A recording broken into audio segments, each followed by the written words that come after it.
안녕하십니까. 영남일보TV 이혁 기자입니다. 오늘은 마지막 친박으로 불리는 조원진 우리 공화당 대표님 모시고 한번 이야기 들어보겠습니다. 감사합니다. 네. 이제 첫 번째로 이제 세간에서 대표님을 이제 마지막 친박이라고 표현을 하는데 어떻게 생각하시는지? 저는 뭐 영광이죠. 사실은 제가 대구 국회의원이고 또 대구 사람들은 조원진이가 친박이다 하는 걸 다 아는데 제가 저 혼자 이래 남을 줄은 몰랐어요. 다 도망가고. 근데 아무튼 뭐 사람들 다 알 거예요. 달서병에는 저 상대가 없었다. 대구 경북의 국회의원 한 사람은 그래도 박근혜 대통령을 지켜드려야 된다. 그런 입장에서 뭐 저는 자고 오면 안 했어요. 뭐 저를 아끼는 분들은 절대 탈당하지 말았겠지만은 뭐 똑같이 현재 나온다 그러면 좀 똑같은 행동을 할 것 같아요. 그럼 이제 앞서 말씀하실 때 뭐 배신당했다, 진짜 혼자 남을 줄은 몰랐다라고 하셨는데 남을 줄 알고 옆에 있을 줄 알았는데 떠나간 분들을 혹시 예를 들어주실 수 있나요? 대구 경북 국회의원은 다 알아보고 있죠. 저는 대구 경북 국회의원들은 박근혜 대통령 좀 지켜드리는 것이 도리가 아닌가. 그 사람들 다 떠나니까 조원진이가 더 부상될 수 있는 거는 맞아요. 그럼 이제 태극기 집회는 이제 최근까지도 좀 진행이 되고 있는 건가요? 지금 태극기 집회가 오늘 밤 11시에 삼성병원 앞에서 집회를 합니다. 오늘이 218차. 여기는 매주 토요일 날 집회를 했는데 오늘 보고 들었더니 삼성역 앞에 화환이 1000개가 와 있다. 1000개. 화환으로 산성을 만들었다. 이렇게 해서 언론에 지금 많이 나오던데 아무튼 원래 마지막 집회를 박근혜 대통령이 자유의 몸으로 국민품으로 오시는 날 하게 돼서 한편으로는 좋지만 또 한편으로는 또 뭐 많이 건강이 안 좋으시다니까 마음이 많이 아프죠. 매번 이렇게 슬로건이나 이런 게 좀 달라지나요? 제일 최근에 요즘에 슬로건 어떤 게 있죠? 요즘은 김종인 국민의힘 총괄선대위원장이 얘기했는 민주통합정부. 민주통합정부, 거기는 민주당하고 야합한 민주통합정부 개헌시도 반대. 뭐 그게 이제 박근혜 대통령 사면 곧 바로 직전에 우리 이슈라고 볼 수 있고요. 우리가 많은 이슈들을 지금 여야를 넘나들어서 뭐 이재명 같은 경우는 대장동 특검 바로 해라. 왜냐면 대장동 문제에 대해서 제가 제일 많이 아는 사람 중에 한 사람이에요. 2조라는 돈을 그냥 착복해버린 거잖아요. 그런데 그 책임을 지는 사람이 없잖아요. 그러면 착복을 한 사람은 있고 설계를 해서 돈을 모은 사람이 있는데 그것을 총괄해가지고 이익을 본 사람. 여기는 대장동은 설계한 사람이고 설계한 사람과 이익 본 사람이 공범인 거예요. 그래서 내가 얘기한 것은 쌍끌이 특검해라. 그러면은 이재명에 대한 뭐 가족 문제부터 시작해가지고 법적 문제 모든 거 대장동 포함해서 특검하고 그 다음에 윤석열 관계도 대장동의 부산저축은행 문제라든지 혹은 뭐 가족 문제 또 여러 가지 대윤 소유 문제 뭐 이런 부분들을 쌍끌이 특검을 통해서 밝히자 그런 입장을 갖고 있고 뭐 특검은 상시특검법이 특검법이 통과돼서 일주일만 하면은 특검할 수 있어요. 그러면은 지금 경찰 검찰에서 조사를 다 어느 정도 1차 조사를 해놨기 때문에 특검이 그 자료를 받으면은 한 달 정도 하면은 성과를 낼 수 있다. 그래서 뭐 5년 후에 하느니 50일 특검해가지고 자격 미달되는 후보는 그냥 선수 교체하는 게 맞다 이래 보는 거죠. 참여이 된 후에도 집회를 계속 이어가실 생각이신지? 저희들이 이제 그전에는 그 탄핵무효 무죄 석방 그래가 전국에 300만 명의 서명을 받았어요. 근데 이제 지난 우리 최고위원 회의에서 탄핵무효는 재심을 통해서 혹은 잘못된 법 절차에 대한 그러한 부분을 통해서 탄핵무효는 계속 가져가겠다. 그리고 명예회복. 그러니까 지금 구호가 탄핵무효 명예회복으로 투쟁 슬로건이 바뀌었어요.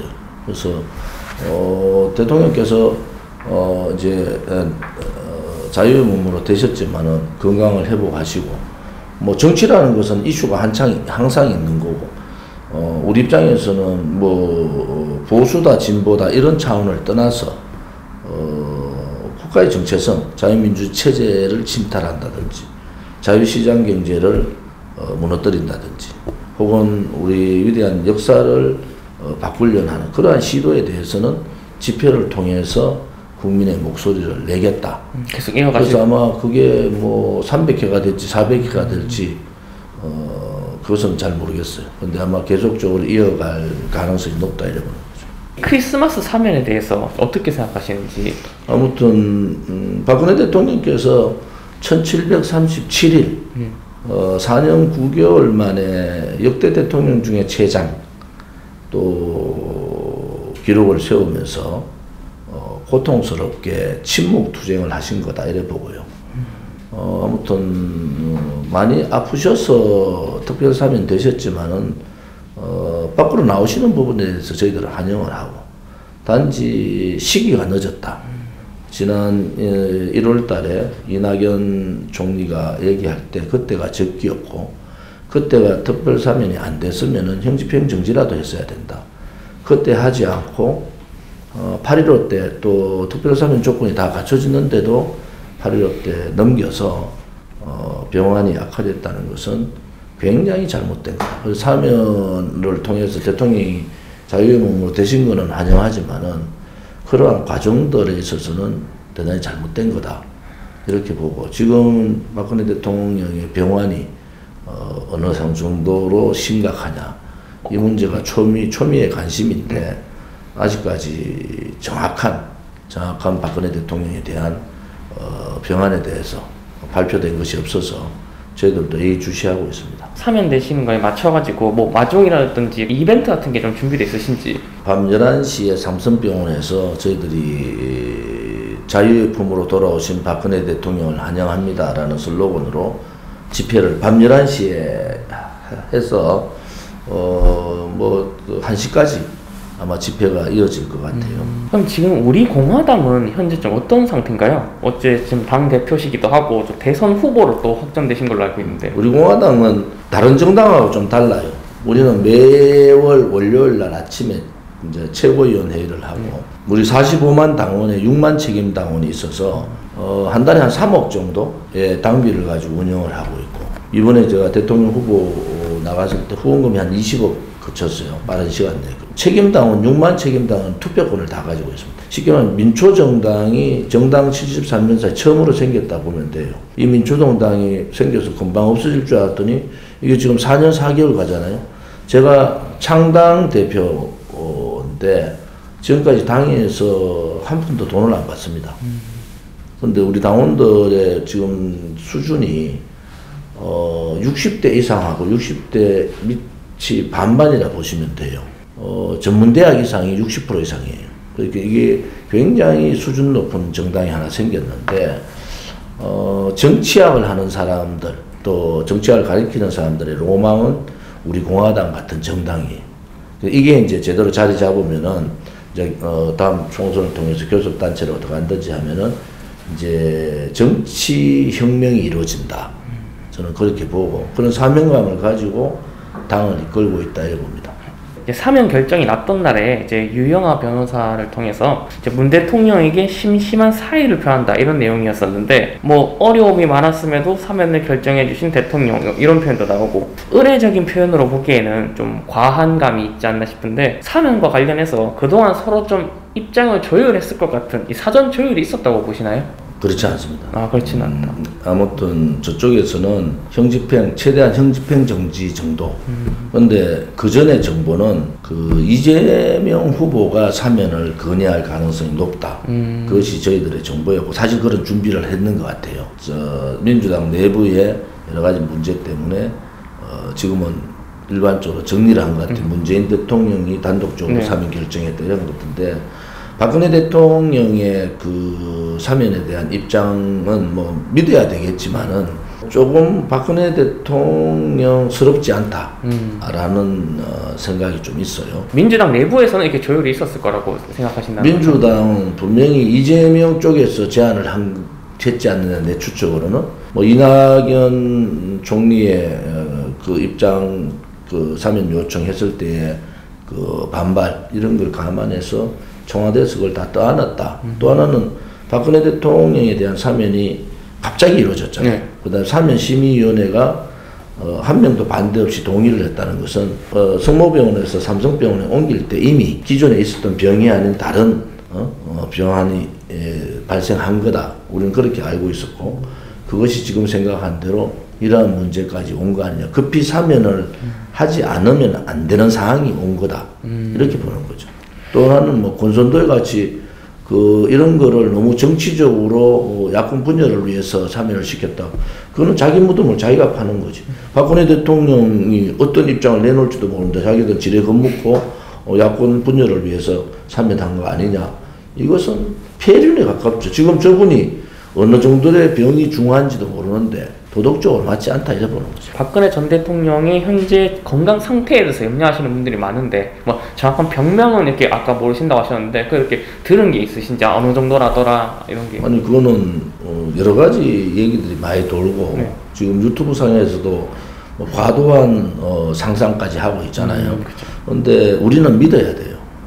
분명한 것은 한 달을 기준으로 삼성병원에 나오셨는데 의사들의 소견에 의해서 6주간 치료를 더 해야 된다. 그럼 6주간 치료를 더 해야 되는 사항들이 뭔가? 또 급하게 왜 사면이 이루어졌는가? 또 사면 심의위원들이 100% 동의를 했는가? 하는 것은 뭔가 박근혜 대통령의 건강에 적신호가 켜졌다. 이렇게 볼 수가 있고 또 지금 여러 가지 이제 흘러나오는 얘기들을 종합해 보면은 속단해서 이렇다 저렇다 얘기하는 것은 맞지 않은 것 같아요.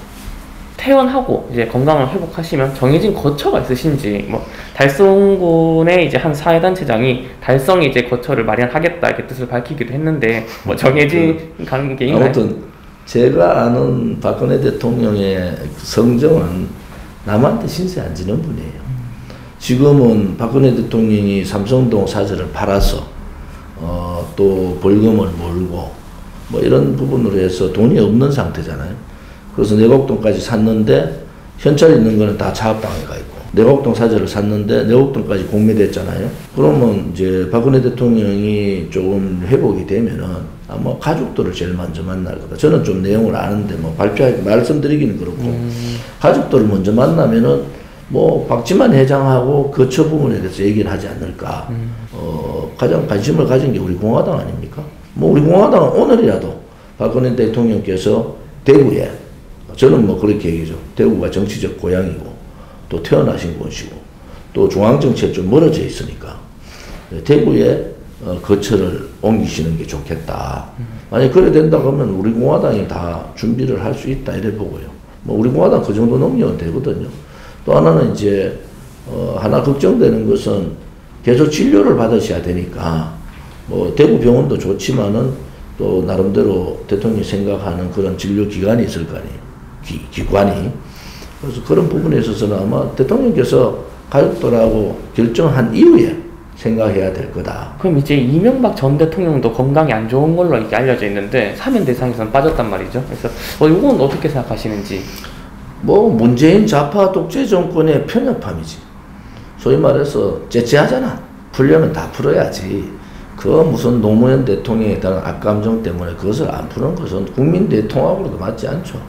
이명박 대통령 2년 2개월이고 박근혜 대통령 4년 9개월을 지금 복역 감옥에서 계셨는데 결자 해지의 모습으로 그냥 과거보다는 미래로 나간다는 입장을 보면은 이명박 대통령도 같이 사면을 해드리는 게 특히 우리 경제가 어려울 때 이재용 삼성 부회장까지도 한목에 사면을 하는 것이 더 낫지 않았느냐. 건강 회복이 되면 정치 개입할 혹은 이렇게 정치 활동을 다시 재개할 가능성이 있을까요? 그건 그분의 뜻이죠. 건강만 회복된다면은 대한민국을 새로운 제대로 된 대한민국으로 바꾸는데 그 일조를 하시지 않겠느냐. 뭐 우리 당원들이야 우리 공화당에 다 1호 당원을 비워놨잖아요. 그러니까 우리 공화당은 박근혜 대통령이 언제라도 오시면 1호 당으로 모실 준비가 돼 있고 제가 대표실을 벌써 4년 4개월 대표실에 있잖아요. 근데 대표실 뒤에 대표 이렇게 회의실 있으면 뒤에 책상 직무 책상인데 한 번도 안 앉았어요. 그 자리는 대통령 나오시면은 대통령께서 앉아서 하셔라. 그래도 우리가 실국장 임명도 많이 비워놨어요. 그래서 대통령께서 그렇게 하신다 그러면은 뭐 그렇게 정치를 재개할 수 있는 세팅은 다 되어 있다. 세팅은 뭐 45만 당원에 뭐 6만 책임 당원 같으면은 스타트 준비는 다 돼가 있다 이렇게 보는 거죠. 그럼 이번 사면이 직간접적으로 이제 대선에 영향을 줄 수밖에 없다는 분석이 계속 나오고 있는데 대통령이 사면이 윤석열 후보에게는 악재일까요, 호재일까요? 또 이유는? 윤석열이나 국민의힘의 캠프가 탄핵에 동조했던 사람들이고, 그 다음에 윤석열은 뭐 45년 구형을 때리고 형집행정지 두 번을 거부하고 묵시적 청탁까지 걸었잖아요. 윤석열한테는 악재죠. 지금 윤석열이 어떻게 하느냐, 그거 보니까 영 아니더라고. 뭐 자기 소임에 의해서 뭐 그래 할 수밖에 없다. 그거는 잘못된 거예요. 지금 돌이켜보면은 그럼 박근혜 대통령 탄핵이 정당했다고 얘기하는 건데 맞지 않습니다. 그 다음에 탄핵 소추할 때 제가 반대 그 연설을 요청을 했는데 반대 발언 자체를 정세균 의장이 꺾어버렸죠. 일국의 대통령을 탄핵 소추하는데 국회의원이 반대 발언조차도 못하게 만들었다고. 절차적 하자가 굉장히 많고 하나하나 이제 새롭게 밝혀질 거예요. 그럼 혹시 이제 윤석열 후보가 이제 오늘 이제 대구에 와서 박근혜 전 대통령을 이제 찾아뵙고 싶다고 했는데 혹시 어떻게 생각하시는지? 찾아뵙기 전에 본인이 무엇을 잘못했는가 그 부분에 대해서 명확하게 얘기하는 게 맞다. 뭐 윤석열이가 박근혜 대통령 찾아가서 뭐라 하겠어요.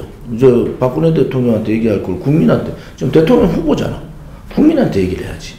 내가 그때 뭐 45년 구형하고 이럴 때 묵시적 청탁 때리고 뭐 경제공동체 제3자 경제 뭐 이런 부분 뭐 했잖아요. 그 노래 제목까지 내가 그때 뭐 총 맞은 것 같다. 제가 잘못됐다든지 명확하게 해야지. 이거 뭐 어정쩡하게 말이지. 그래 넘어가가지고는 국민의힘 후보라면은 좀 당당하게 할 필요가 있다. 근데 요즘은 국민의힘 하는 게 중도를 넘어서 이제 좌로 넘어간 것 같아요. 보수를 버리는 이름을 버린 게 아니고 가치를 버려버린 것 같아요. 자기의 주장을 명확하게 할 필요가 있어요. 그거는 과거에 잘못했으면 잘못했고 또 현재에 잘못이 있으면 잘못했다. 이게 시인이 중요하지. 이거를 어정쩡하게 이래 가는 것은 그건 더 분노하게 만든다. 그래서 지금 국민의힘 대선 캠프에는 이제 박근혜 전 대통령 탄핵에 찬성했던 의원도 제법 많은 걸로 지금 알고 있는데 조금 지지하시는 분들 입장에서는 약간 불편하게 혹은 조금 괘씸하게 느껴질 수도 있을 것 같은데 저는 뭐 윤석열은 정권교체는 물 건너 갔다 보는 사람인데 그나마 그래도 최선을 다해서 이기려면은 국민의힘 자체의 개혁적인 목소리가 나와야 돼요. 박근혜 대통령 때 탄핵했던 세력들 또 뭐 국민들이 보면은 구태 정치인들이 앞장 다 서 있잖아요. 그러면 누가 찍어주겠어요? 그렇게 구태 정치인들한테 어쩔 수 없이 찍어주는 확률은 30%. 나머지 20% 이상을 더 얻어야지 당선되는데 그게 지금 캠프의 인적 쇄신과 개혁적인 마인드로 다시 무장을 해야 된다. 그래야지 정권 교체가 가능하다. 그럼 이제 박 전 대통령의 이제 내곡동 사저가 공매 처분이 됐는데 이 결정이 검사 시절에 윤석열 후보에 대해서 이뤄진 게 맞을까요? 윤석열 검찰총장이 결정을 해야 되잖아요. 윤석열 검찰총장 나오기 3일 전에 공매 절차로 넘겨버렸어요. 그거는 형평성에도 한명숙 전 총리는 뇌물을 받았잖아요. 그리고 대법원 판결에 형을 살았죠. 지금 이번에 나왔잖아요. 그전 나온 복권이 됐는데 그러면 거기에도 공모 절차를 해야 되잖아요. 그거는 공모 절차 하나도 안 했는데 뇌물 한 푼 받지 않은 박근혜 대통령을 마지막 남아있는 전직 대통령에 대한 사절을 공모 절차다. 이거는 너무 비인간적이잖아. 그래서 분노를 더하는 거죠. 한 라디오 방송 인터뷰에서 박 전 대통령의 정확한 건강 상태랑 이 병명이 알려지면 윤석열 후보한테 직격탄이 될 거라고 말씀하셨는데 어떤 의미로 이런 말씀하셨는지. 지금 건강이 대단히 안 좋다.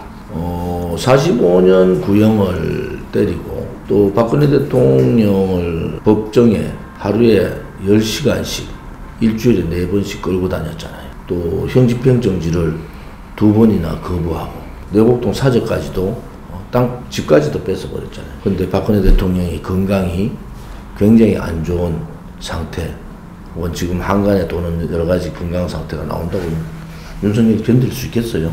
12월 29일에 윤석열 후보가 안동에 왔었는데 마침 그때 대표님도 안동에서 이제 지지자들이랑 함께 하셨잖아요. 그래서 우연인지 아니면 약간 의도된 일정인지. 이제 대구 경북 순회가 잡혀 있었어요. 아무튼 윤석열이 대구 경북에 와서 뭐 사면에 대한 입장도 정정하게 이래 하는 거는 맞지 않아요. 그래서 뭐 우리 일정하고 겹쳤지만은 또 분명한 입장을 발표한 거죠. 정권 교체가 힘든 후보는 사퇴하는 게 맞고 정권 교체가 힘들면 선수 교체하는 게 맞죠. 지금 박스권에 30% 묶여가지고 혹은 30% 밑으로 떨어지면은 선거해봐야 정권 교체를 못 하는데 그러면 후보 교체하는 게 맞다 이래 보는 거죠. 박근혜 전 대통령이 대선 투표 전에 이번 대선과 관련해서 어떤 형식으로 좀 메시지를 낼 가능성이 있을까요?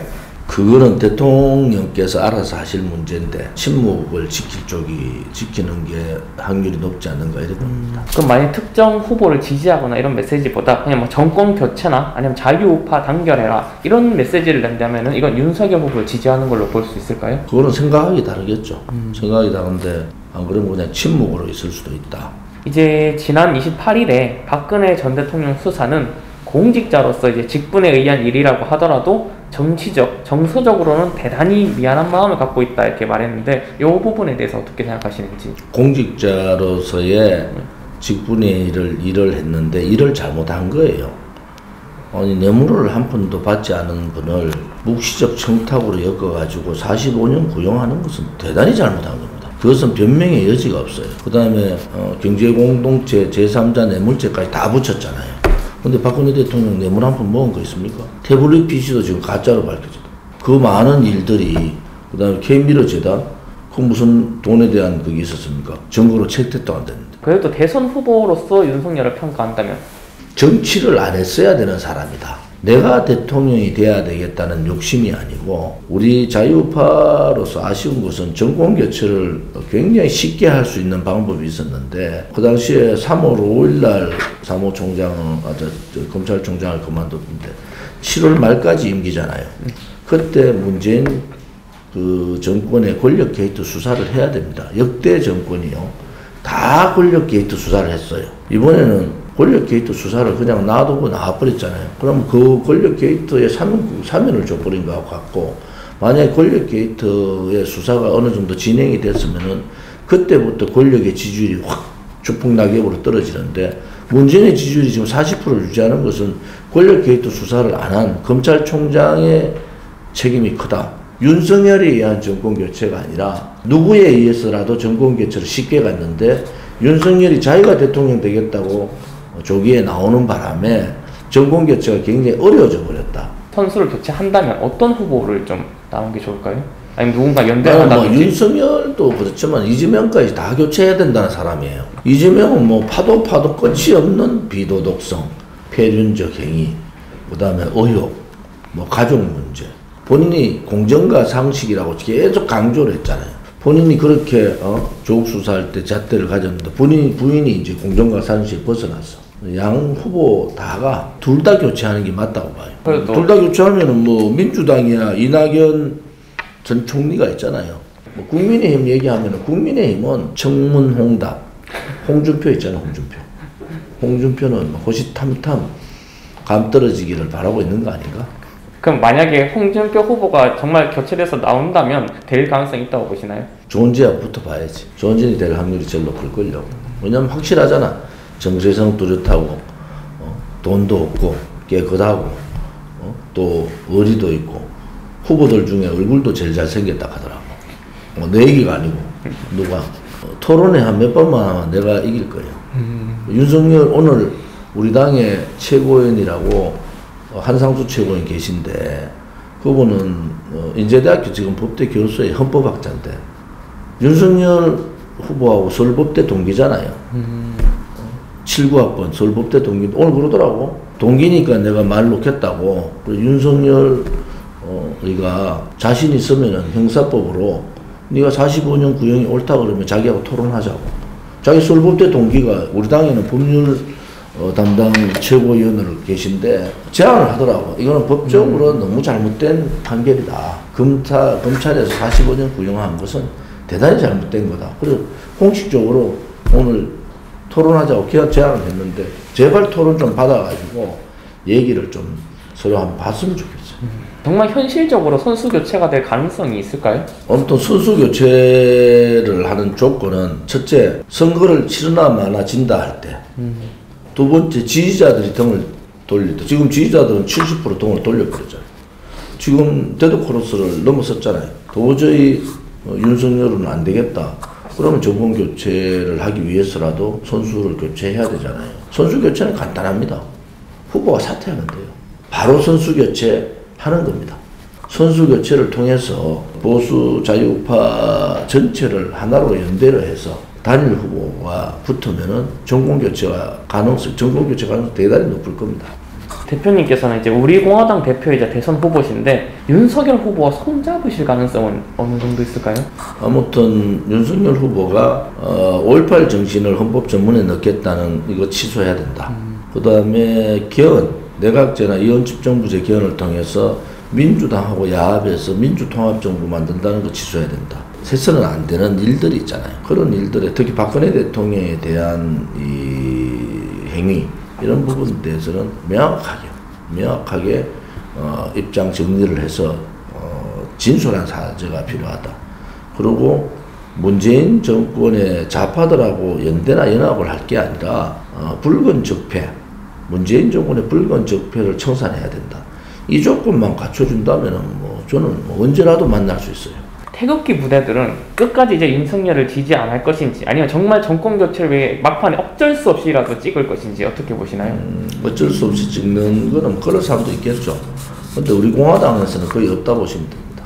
우리 공화당이 게이팅 보트를 질 거예요. 정권 교체에 힘들 겁니다. 밀려서 하는 게 아니고 스스로가 먼저 혁신하고 과거를 정리하고 붉은 적폐를 청산하고 이런 부분들을 스스로가 내야 돼요. 밀려서 하는 것은 웃기잖아요.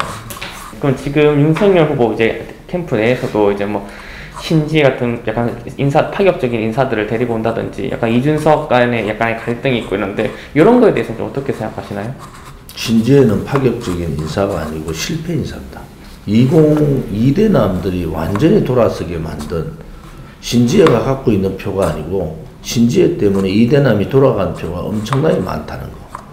그 다음에 이준석은 장단점이 있어요. 그런데 한편으로 봐서는 이준석 정도를 제대로 관리 못하는 사람이 나라를 관리한다?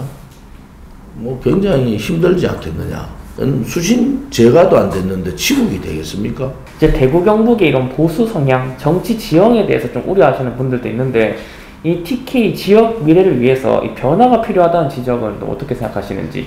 나라의 역사가 좌파 역사로 바뀌는데 말 한마디 하지 않고 있는 비굴함, 그게 용기를 가지지 못한 정치는 맞지 않습니다. 그러한 정치인들이 이제 정치계로 좀 들어와야 되고 또 앞으로는요 부정부패하는 정치인들 먹고 살고 많은 사람들 뽑지 마세요. 그러면은요 다 그 길로 갑니다. 제가 말한 관료 출신들 중에서도 잘하는 사람도 있지만은 관료 출신들이 목소리 안 내잖아요. 우리 대구, 특히 대구가 막 심한 정도가 아니고 자기 목소리를 안 내요. 지역의 이익이 목숨이 달린 일인데도 목소리 안 내요. 가덕도 신공항 대구 국회의원들 반대를 그렇게 하면 안 됩니다. 대구 경북 국회의원들요 전면 투쟁을 해야 돼요. 가덕도 신공항 정치공항 만들어 놓으면은 지금 김해공항에 가덕도 신공항에 청주공항이 있으면은 대구 경북공항 만들어 봐야요. 실패입니다. 실패. 이거는 지역에 발전하고 엄청나게 영향이 있는데 목소리를 안 내잖아요. 이 세대 교체를 한번 해야 된다. 대구에 30, 40대 정치인들이 이제 나와야 돼요. 이제 대구 경북도 미래를 좀 희망을 걸 수 있는 정치인들이 나와야 됩니다. 이거 한번 하면은 철밥통이야. 얼마 전에 저희 영남일보 TV에서도 이제 청년 정치를 말하다 이런 주제로 청년들끼리 이렇게 정치 토론을 가졌었는데 청년 정치가들의 출연에 대해서는 어떻게 생각하시나요? 유리벽을 깨야 돼요. 지금 대구 경북의 정치는 박근혜 대통령 탄핵 이후로 이제 정치인으로서의 역할은 끝났다고 봐요. 그래서 대구 경북의 모든 정치인들 교체를 좀 필요하다. 나라가 다 망했는데도 입 딱 닫고 말이지. 지역이 얼마나 불행하게 그런 잘못된 조건이 있는데도 한마디 얘기 안 하는 그런 거 정치는 바로 해요. 자기 목소리 내고 잘못된 거 잘못됐다 얘기하고 불의는 불의라고 얘기해야지. 그게 정치인이지. 다 도망가고 자기 가족들만 생각하고 부끄럽잖아요. 그럼 부끄러운 정치할 것도 막 국회의원을 말하냐고. 그럴 바에는 젊은 정치인들, 30, 40대 정치인들을 빨리 대구에서 만들어야 돼요. 이제 당 보고 타는 거 이런 거 하지 마세요. 당연은요, 절대로 젊은 정치인들 안 키웁니다. 기존의 거대 여당이든 야당이든 대구가 침체의 도시가 아니고 변화와 개혁과 미래의 도시로 가려면은 국회의원을 바꿔줘야 돼요.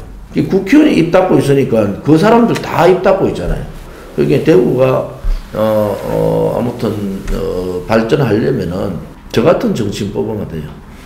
제가 삼선하는 동안 정말 일 많이 했어요. 뭐 장차관 했던 사람들, 뭐 판검사 했던 사람들, 뭐 그 중에서 뭐 좀 자리했던 사람들, 이런 사람들 위주로 자꾸 보잖아요. 이제는 사람을 봐야 돼요. 저 사람이 정말로 깨끗한 정치할 수 있는가? 과거에 얽매이는 게 아니라 미래로 개척할 수 있는 그 판단력이나 직관력을 갖고 있는가? 이런 부분들을 우리가 판단을 해야 되는데 우리는 시구형부터 그것도 안 해요. 연관대가 있고 뭐 그렇게 그 벽을 깨려면은요, 지도부라는 사람이 정당의 당 대표라 또 정당의 지도부들이 바뀌어야 돼요. 그래서 저는 대구가 12명 국회의원이고 경북까지 합쳐서 26명입니까? 뭐 저는 30, 40대로 과반 이상 바꿔야 된다. 조금은 서툴더라도 그 서툰 기간은 국회 들어가면 2년만 있으면 다 할 수 있습니다. 이 보수의 나쁜 이미지가 세워져 있는 대구를 바꾸는 계기가 된다. MZ세대라고 저 MZ세대라 가지고 막 변화가 다양한데 이런 거 대구만 내려오면 숨이 콱 막히는 거야. 무슨 얘기도 안 하고 뭐 여기가 뭐 양농도 아니고 국회의원들 양농도 아니잖아요. 전부 다 지금 내가 볼 때 다 60 넘었어.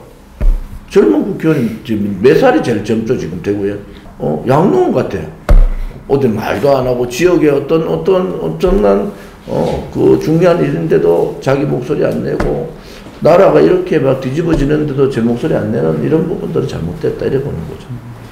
그럼 이제 우리 공화당하고 태극기 부대를 감안하면은 여론조사에서 꽤 이렇게 좀 지지가 나오실 것 같은데 실제 여론조사에서는 이제 대표님 이름이 잘 보이지가 않는단 말이죠. 그래서 조사기관에서 이게 좀 대표님을 뺀 것인지 아니면 조금 유의미한 지지율이 나오지 않았는지. 뺀 거죠. 왜냐하면은 뭐 좌파들이야 우리 공화당이 커지는 데 대해서 대단히 알레르기 반응을 합니다. 보수는요 조중동 원죄가 있어요. 우리 공화당은 매주 월요일날 입당 당원을 발표해요. 몇 명, 이번에는 일반 당원이 몇 명, 책임 당원 몇 명. 그러니까 정당 민주화가 이루어졌다고요, 지금. 그런데 김동연인가? 여론조사 한 번 했는데 제가 김동연보다 훨씬 많이 나왔잖아요. 그래도 여론조사 안 넣습니다. 안 넣어요. 그리고 정당으로서 우리 공화당이 제3당이고 또 여론조사를 했는데 처음 한 번 했는데 경향에서 했나? 그때 내가 좀 많이 나오는데도 안 넣잖아요. 그것은 잘못된 거다. 왜 그렇다고 생각하시는지. 그렇게 피하는 거지. 그러니까 저도 뭐 원내 수석도 하고 삼선에 수석 최고위원까지 했던 사람인데 그러면은 내가 다 뭐 편집국장이 다 잘 알잖아요. 우리 공화당 조원진이 금기어가 돼 있더라고. 금기어가. 왜 뭐 나는 경막 나가서도 할 말 하거든요. 그러니까 우리 공화당 조원진은 금기어, 여론조사에도 넣지 마라. 뭐 그런 상황이라서 영남일보에서 좀 넣어보세요. 그럼 이제 내년에 지방선거도 있는데 혹시 관심이 있으신지? 지방선거는 저희들은 전략적으로 공천을 할 생각입니다. 나름대로 이제 어떤 포인트를 잡아서 어떤 지역을 전략적으로 할 건지 전체적으로 다 낼 수 있는 상황은 아니니까 그렇게 볼 생각입니다. 이번에 대통령 선거 끝나고 지방선거 때는 대구, 경북 시도민들이 조금은 서툴러도 30, 40 중심으로 좀 뽑아주면 좋겠어요. 그래야지 사람이 바뀌어야지 이게 변화가 될 수 있습니다. 조금 서툰 것은요, 한 1, 2년 지나면 다 같아지니까 전반적인 세대 교체를 한번 하는 계기가 됐으면 좋겠다. 이 코로나 전국에서 우리 대구 경북 시도민들이 너무 힘들고 너무 고통받는 모습을 잘 지켜보고 있습니다. 특히 자영업 하시는 분들이 그런 아픔을 많이 갖고 있는데 올해가 흑호랑이랍니다. 흑호랑이.